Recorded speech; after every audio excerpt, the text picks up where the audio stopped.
Sup everyone, I'm your female otaku and I'm going to review episode 9 of Bungou Stray Dogs.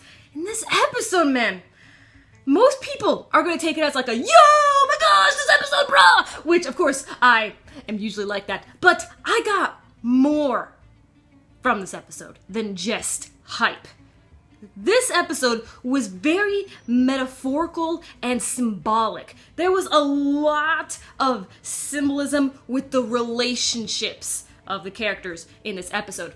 From Dazai and Chuya being reminiscent of, well, comparing that to Dazai's relationship with Kunikita and Dazai's relationship with Akutagawa, with Dazai and Atsushi, and Atsushi with Kyoka as how Dazai is with Atsushi. Just, oh my gosh, like, honestly, there is just so much of that symbolic, like, metaphorical relationship there. Like, wow, I was blown away. And it made me understand the ending credits even more. You know how when the ED plays and you see the visuals and stuff like that, you see the only characters you see in the ED is Akutagawa, Dazai, and Atsushi. And for a while, I could tell there was some sort of metaphor going on in the ED, but I just couldn't pinpoint what it was. But after this episode, the ED makes complete and utter sense.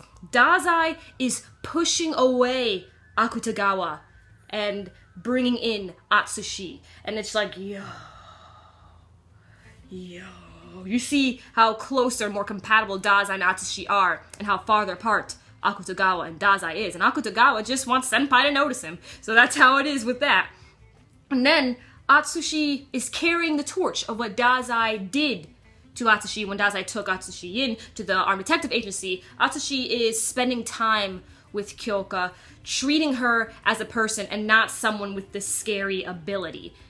That was awesome. I really liked all the symbolism and the metaphors that we got with this episode. Let's start off talking about with Kyoka. We find out that her ability, Demon Snow, can only be activated through the phone. You give her Demon Snow orders through the phone, and that's how, you know, she wrecks everything up. And Kyoka, she knew that she was going to be executed. She knew the rules. And Atsushi, he had to turn her into the police. And of course, Atsushi knew that she would be executed no matter what happened. But he at least wanted to give her a really fun time. So they went out on somewhat of a date. I don't know, you guys told me actually last week that Kyoka is 14. So I'm a little just like, oh, I really want to ship them together. But now I can't because Atsushi's 19.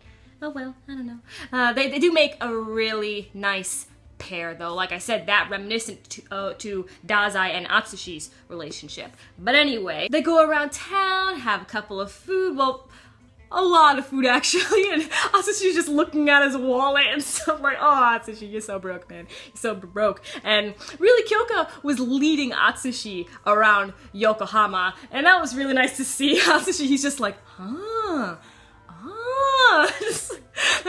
that was all really great. The two are just adorable together, and I really hope we get more scenes like that. But in the end, Kyoka knew that she had to go and turn herself in to the police, which she was doing, and then Akutagawa busted into the room, boy! Akutagawa! Oh my gosh! Yo! Oh, he's angry.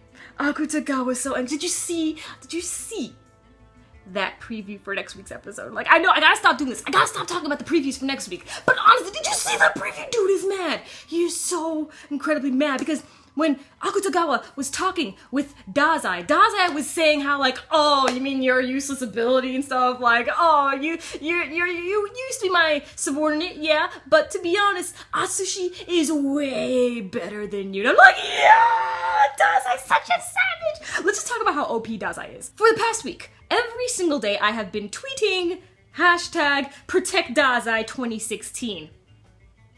He never needed to be protected because he's too OP. Dazai! He could have gotten out all along. Do you know how many screenshots I'm going to collect from this episode? I don't think you realize how many screenshots I will be collecting. Just... he was never phased. Sure, he got punched a couple of times. It only made him more attractive, though. But anyway, sure, he got punched a couple of times, but didn't faze him at all. He knew Dazai knew exactly what to do. He got out. He just did like a snap his fingers and bam, the chains off. It's like, oh my gosh. Let me talk about Chuya. So Chuya, I really like this guy's personality. He actually used to be Dazai's right-hand man. So Chuya was basically the Kunikita, only, Kunikita and Chuya's personalities are far apart, but, the place that I'm talking about, the cover, the right-hand man, the bro, that's what I'm saying. And Chuya, I love this dude's look. I've been hearing so much talk about Chuya for weeks. For weeks, man. Now I finally got to see him. I'm just like, yo, I like you, man. I like your spirit. What we also see from the preview, actually, is we're gonna get into more of Dazai's past, and I'm really happy that we're diving into this. Now, I'm not gonna lie, I already know how Port Mafia Dazai looks. That's what happens when you look through a lot of fan art. But if you don't know how Port Mafia Dazai looks, you're in for a real treat, man. You're in for a real treat. So Chuya and Dazai are now going to fight. So I'm really excited to see Chuya's ability. And now Atsushi, he has been captured by Akutagawa and is now being shipped over elsewhere. Interesting enough is that back over with the Armed Detective Agency, they weren't going to save him originally. That really hurt me.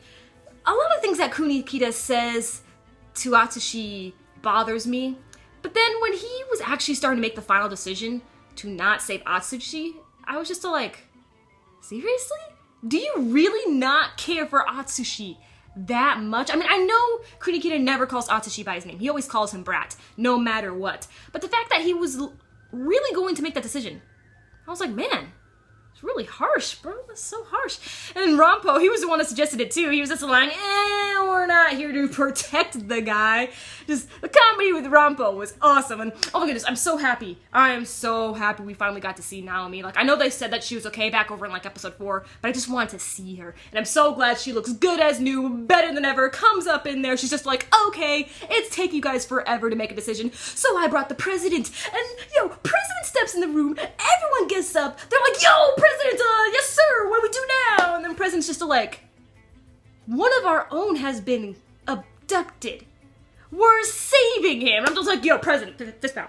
Fist pound, president. President is such a beast. He doesn't even have to do much. He just has to get up and leave his room. And already I'm just like, I'm not worthy, president. Like, I wonder what this dude's ability is. Like, president, he's such a beast, man. He's such a beast and he doesn't even do much. So everyone was doing their part in finding out where Atsushi is, except for Rambo. And then president comes up to Rambo. Like, first everyone actually goes up to Rambo. They're all like, listen, you gotta do something, man. And Rambo's just like, no, where's the comics in the paper? How about anyone can find me a nice homicidal case that I could solve? And then president goes up to him. And he's just like, we really need you to solve this. And then Rambo, he still says no to his boss. He still says no. And then the president's just like, okay, I'll offer you something. And then Rambo's all like, oh, what you gonna do? You gonna give me a promotion or something? You gonna raise my pay? And then the president's all like, I'll praise you.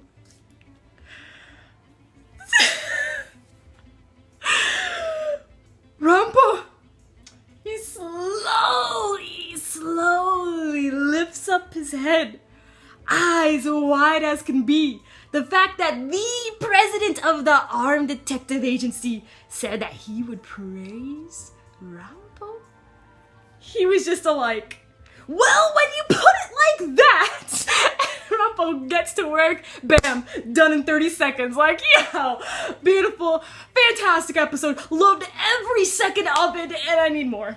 Man, like literally, Bungo Stray Dogs is my drug. You already know. You already know how I am with Bungo Stray Dogs, man. It's one of my personal favorites of the season. Just fantastic episode. Keeps on getting better and better. Just thank you. Bones, I thank you. I thank you so much, Bones guy. I just want to go up to the director, just give him the biggest hug of his life, okay? Him or her, whoever the director is. Just everyone on the staff. I just want to just give him a huge hug, okay?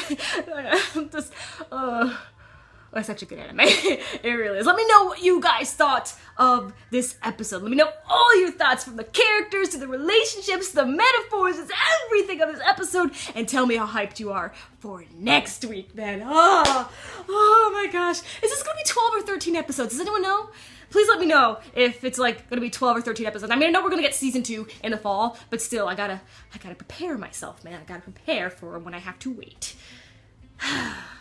Well, catch you tomorrow as I review Kabinary Assassination Classroom Season 2 and Natoge. I'm your female otaku, sayonara.